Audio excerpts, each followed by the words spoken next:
On the afternoon of June 6, 1980, a 56-year-old man named Zygmunt Adamski, who just went by Ziggy, was having a late lunch with his wife and his cousin inside of Ziggy's little brick house in the English village of Tingley. That day had been a particularly stressful day for Ziggy and his family because the following day was Ziggy's goddaughter's wedding, and Ziggy was very close with his goddaughter. Ziggy and his wife couldn't have kids because of medical issues, and so his goddaughter had basically become, at least in Ziggy's mind, like his own daughter. And so in fact, at her wedding, Ziggy was going to be walking her down the aisle.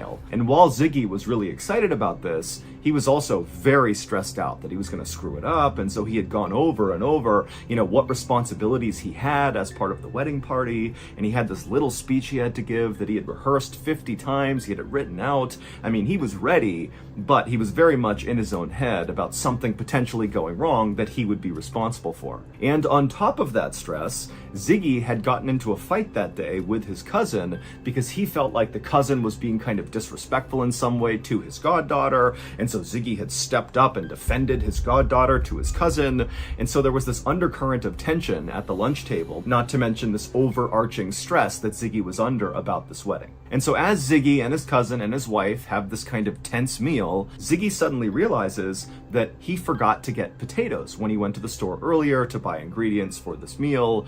And for some reason, Ziggy decides, you know what, I'm going to just put my stuff down now, go to the store, and get those potatoes, even though at this point it was too late to make the potatoes for the meal. And so maybe Ziggy just wanted to go out and do anything to get away from his cousin for a minute and away from all this wedding planning they were doing and just kind of go out and clear his head. And so Ziggy put his napkin down on the table, he stood up, he told his cousin and wife that he was going out to get potatoes. They were like, okay, and the cousin actually said, do you want me to come with you? Is there anything else you need to get while you're out? And Ziggy said, nope, I'm good. He grabbed some cash out of his wallet and he headed out the door. The village of Tingley, where Ziggy and his wife lived, was a very safe place. He and his wife had actually moved there after fleeing from Poland during World War II, where both Ziggy and his wife, whose name was Lottie, had been held prisoner at some point. And so after all this trauma of being held prisoner and having to flee their home country, they had looked for the safest, best place to kind of resettle and stay for good, and Tingley was it, and they loved it. Ziggy had gotten a job in Tingley as a coal miner, and he had been doing that for 27 years. As for Lottie, she didn't work because she had a disease called multiple sclerosis, which meant she was confined to a wheelchair. But Ziggy and Lottie had quickly made lots of friends in town who were very supportive, and so it wasn't long before Ziggy and Lottie had a very happy and stable life in this town. The little shop where Ziggy was going to was only about 3 blocks away from his house, which meant walking to the store, getting potatoes, and coming back would only take a few minutes. And so Lottie and the cousin back home, they expected to see Ziggy really come back within 10-15 minutes. But when he didn't, and after about 30 minutes went by, Lottie actually got really concerned because Ziggy was just not the type of person to do stuff unannounced. He was incredibly methodical, he was very punctual and reliable, and so being late from this little trip to the store was just so uncharacteristic that Lottie told the cousin, hey, you go to the store and see if Ziggy is there, see what's going on here. Ziggy had worked in the coal mine for nearly 30 years, and he had some serious lung issues from breathing in all of the coal, and so Lottie was thinking, maybe he collapsed or something along the way from these breathing issues. But when the cousin got to the shop owner told the cousin that they had seen Ziggy. He had come in about 25 minutes earlier, he had bought a bag of potatoes, seemed totally normal, everything was fine, and he had left walking back in the direction of his home. And so the cousin thanked the shopkeeper and then left and began jogging back towards Ziggy's house, thinking, maybe he had just not seen him on the way, that maybe Ziggy was sitting down somewhere on this 3-block path. But the cousin got all the way home and didn't see any sign of Ziggy. And so after going back inside of the house, the cousin and Lottie talked about what they should do, and they actually went back out into the neighborhood asking around, asking neighbors and other people if they had seen Ziggy. But after a couple of hours of canvassing the neighborhood and not finding Ziggy or finding any indication of what happened to him, Lottie ended up calling the police. But the police were not inclined to launch a huge investigation for a grown man man who's only been missing for a couple of hours in his neighborhood with no sign of foul play or any other sign that anything really bad had happened. And after the police began asking questions of Lottie and the neighbors about what Ziggy's life was like, they learned that recently Ziggy had been declined for an early retirement from the coal mine. Because of those breathing issues he was having, he had requested to retire now, but they said no. And so Ziggy was really upset about that. He was really stressed about this wedding of his goddaughter the next day. He had been fighting with his cousin. Also, Ziggy was basically taking care of his wife, who's in this wheelchair all the time. And so because of all these stressors in Ziggy's life, the police started to wonder if maybe it was possible that Ziggy had not been going to get potatoes, but in fact was just kind of abandoning his family. And so ultimately, on the day that Ziggy went missing, the police told Lottie and Ziggy's cousin that they should just sit tight, see if he comes back tonight, and if he doesn't, go to the wedding tomorrow, because Ziggy is so close with the goddaughter. If he's having some sort of issue right now, he's very likely to come back for something as significant as this wedding. And so Lottie and Ziggy's cousin stayed at the house all night. Ziggy did not come back. They didn't hear from him. And the next day they went to the wedding, but Ziggy didn't show up for that either, even though he's supposed to walk his goddaughter down the aisle. And so after coming back from this wedding, Lottie called the police, she called local hospitals, she talked to all of her neighbors. I mean, she really put out like an all points bulletin to everybody in the area that something terrible has happened to Ziggy and we need to find him. But despite police beginning to lean into this and her neighbors really going out in force to try to find Ziggy, no one could find him. He had just vanished.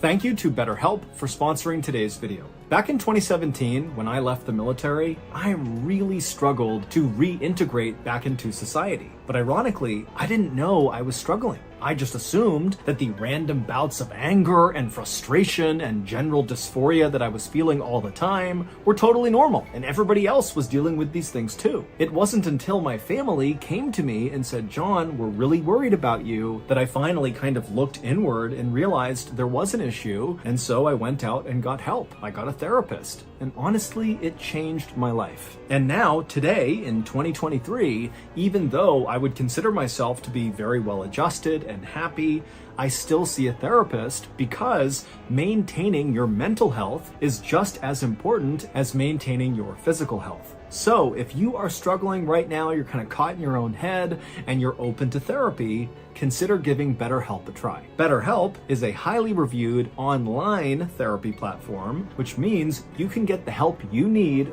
right from the comfort of your own home. Get matched with a BetterHelp therapist after filling out a brief survey, and then it's up to you how you communicate, whether that's through text or chat or a phone call or video call or some combination. And if at any time you want to change your therapist, it's free and easy to do so. Go to our sponsor, betterhelp.com/Mr. Ballen, for 10% off your first month of therapy with BetterHelp, and get matched with a therapist who will listen and help.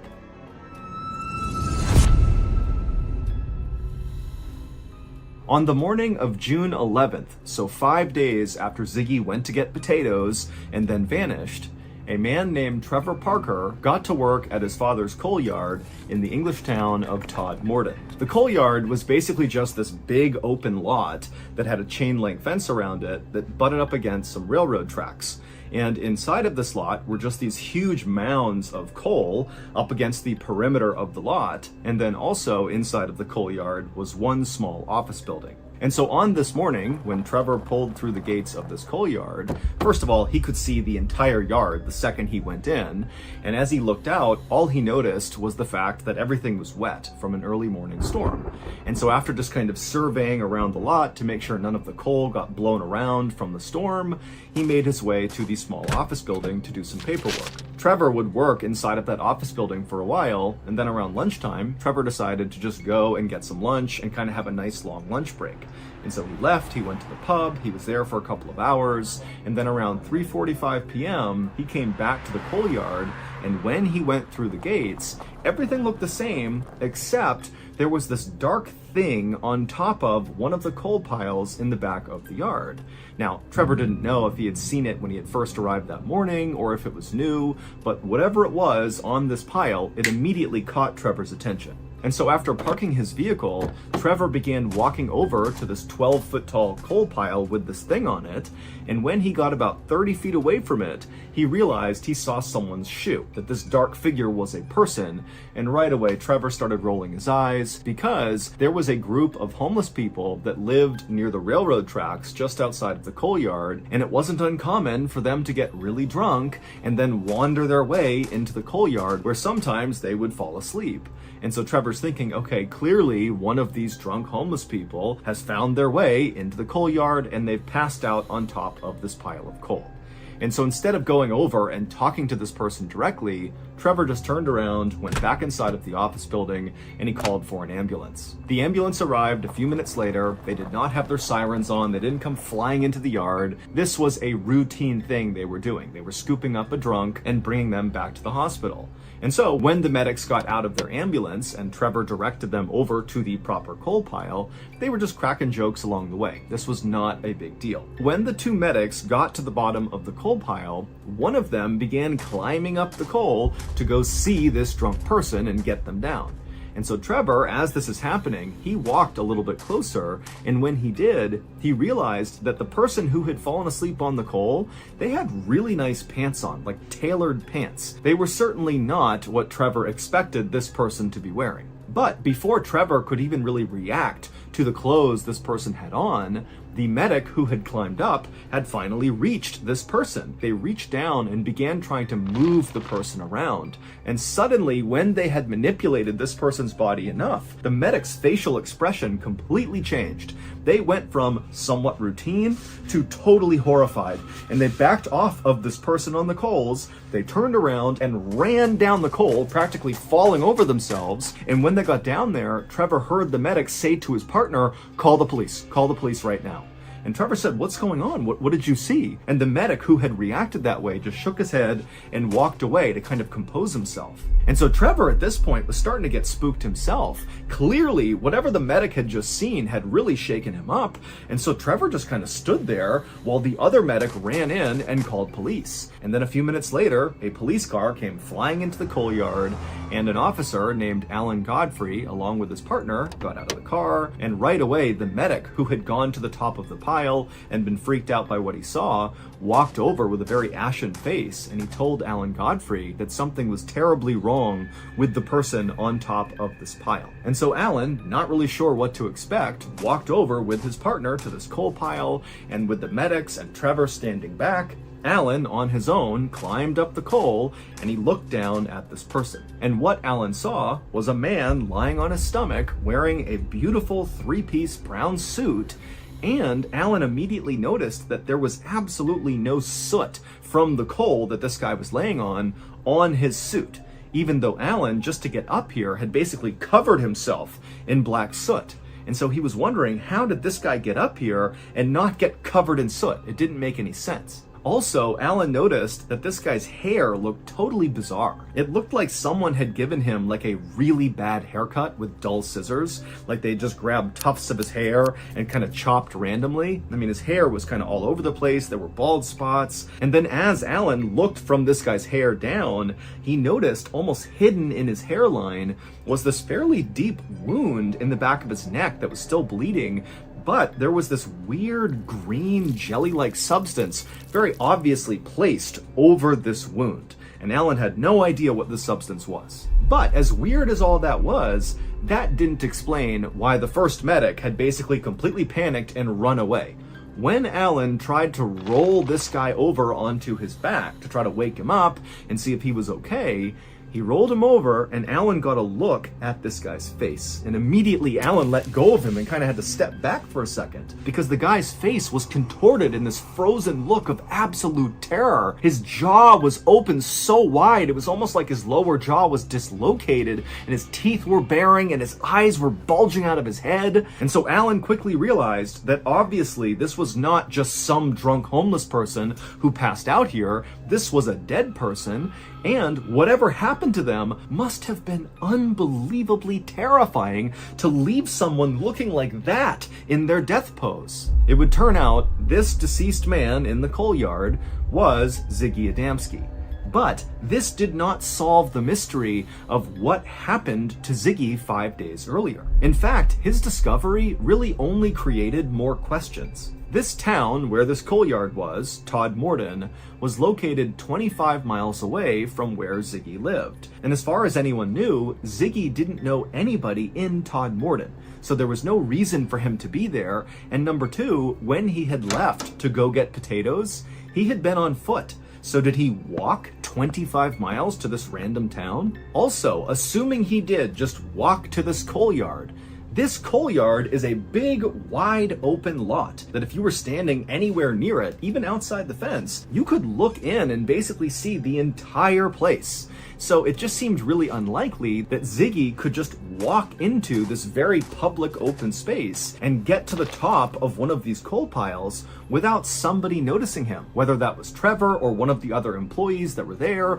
or one of the truck drivers that were in and out of there all the time, all day, doing deliveries, or the homeless people who were near the railroad tracks, or the people who rode the trains that passed by there every single day. I mean, there are a lot of eyes on this coal yard, but nobody saw Ziggy. It was like he just kind of appeared at the top of this pile. And again, even if Ziggy had managed to slip in and sneak to the top of this pile, why didn't he have soot from the coal all over his clothes?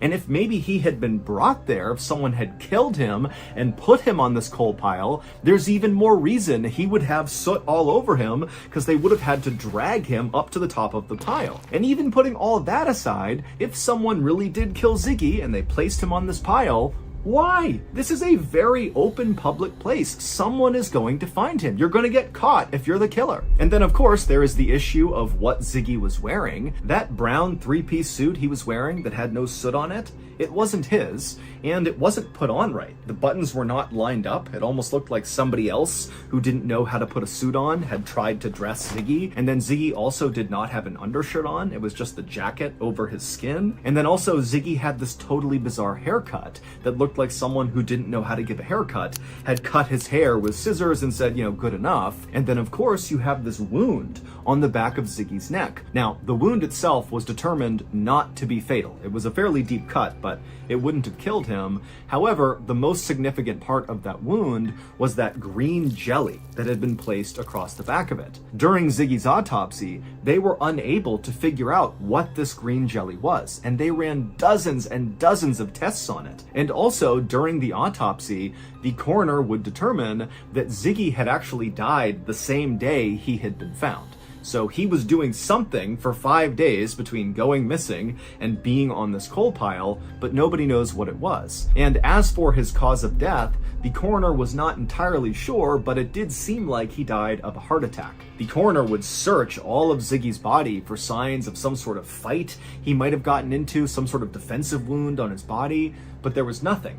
However, the coroner did find there were very small burns on the back of his neck that were caused by acid, but it was unclear how those got there. When they inspected Ziggy's stomach, they determined that he had been eating and drinking regularly, and so he was not malnourished, he was not dehydrated. He was relatively healthy when he died. He just had this heart attack for unknown reasons, and apparently whatever gave him the heart attack scared him so badly, his face contorted in that horrible way. Ultimately, the coroner just kind of gave up and ruled that Ziggy had died of natural causes, and then the case was closed. But to this day, no one really has any idea how Ziggy went from going out to get groceries to winding up 25 miles away, dressed differently, with this haircut, with this jelly on him and acid burns, dead with this horrible look on his face on this coal pile. It doesn't make any sense. This case has become very famous because people say it is the best example of alien abduction. That Ziggy had left his house to get groceries, got abducted by aliens, and then over 5 days, these aliens did stuff to Ziggy, including cutting into his neck and dropping acid on him, and then they put that green stuff on the back of his neck. They dressed him the way they thought people dressed, in the suit, but they didn't really do it right, and then they literally just dropped him on top of this coal pile, which would explain why he didn't have soot all over him. He was dead, they dropped him, and he just landed on the top of the coal pile. And even if you think that's totally far-fetched, keep in mind, still today, we do not know what that green jelly compound was on the back of his neck. It's literally never been identified, and people have been trying to figure it out for 40 plus years. Also, it's worth noting that one of the responding police officers, Alan Godfrey, claimed to have seen a UFO within weeks of finding Ziggy Adamski.